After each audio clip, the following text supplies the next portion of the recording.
Y vamos ahora a Francia porque allí continúa la tensión social por el fuerte rechazo a la reforma pensional ordenada por el presidente Emmanuel Macron. Este viernes continúan las protestas en diferentes puntos del país, algunas con actos de violencia. Hoy la oposición presentó 2 mociones de censura contra el gobierno de Macron, que de recibir el respaldo de una mayoría parlamentaria obligaría al Ejecutivo galo a presentar su dimisión. Cañones de agua y gases lacrimógenos en el centro de la capital francesa. Cientos de detenciones. Ese es el saldo tras la aprobación de la reforma de la ley de pensiones. Las calles de París y otras ciudades de Francia se han convertido en un hervidero de manifestantes indignados por el retraso de la edad de jubilación hasta los 64 años. El gobierno debe comprender que no estamos en la calle por gusto y que el futuro de Francia lo construimos nosotros y su economía la construimos nosotros. Y para que funcione necesitamos buenas condiciones en las que no trabajemos demasiado tiempo. 60 años es suficiente y que se nos pague correctamente, tanto a mujeres como a hombres.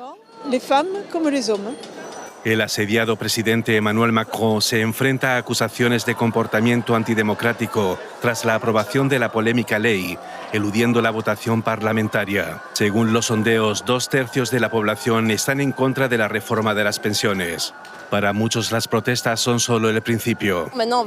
Ahora viene la parte dura, una acción mucho más dura, porque las manifestaciones y las huelgas ya no son posibles, así que vamos a hacer lo que hicieron los chalecos amarillos. Se espera que el gobierno se enfrente a una moción de censura el lunes, aunque parte de un éxito poco probable.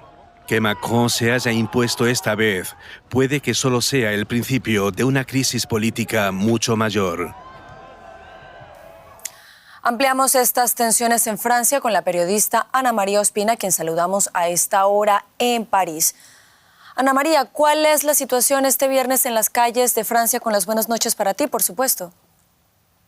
Buenas noches. Hasta ahora ya está calmada la capital francesa. Unas 4.000 personas se reunieron al finalizar la tarde en la Plaza de la Concordia, donde solo un puente sobre el río Sena separa esta zona de la Asamblea Nacional de forma esporádica, es decir, sin el llamado de ningún sindicato.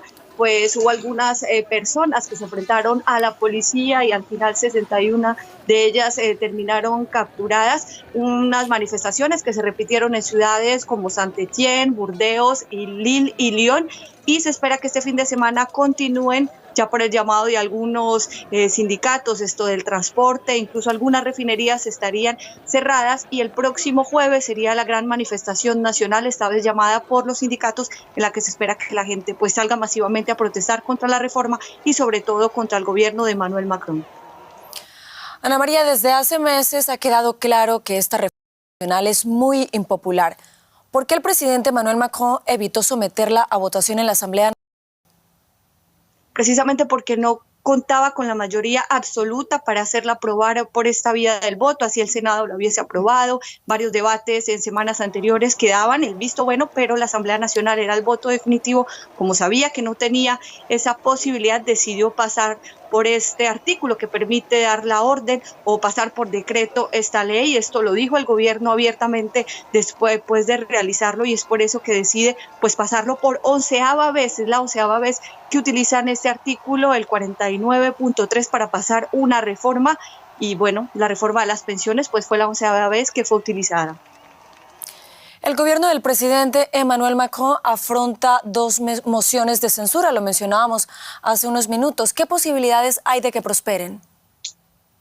Puede ser muy poca si se tiene en cuenta que una de las mociones de censura viene de la extrema derecha, de la agrupación nacional dirigida por Marine Le Pen, que tiene pocos seguidores en la Asamblea y que podrían votar en contra. Sin embargo, hay otra moción de censura por la LIOT, que es una unión de independientes, de izquierdas y de centro, la más complicada.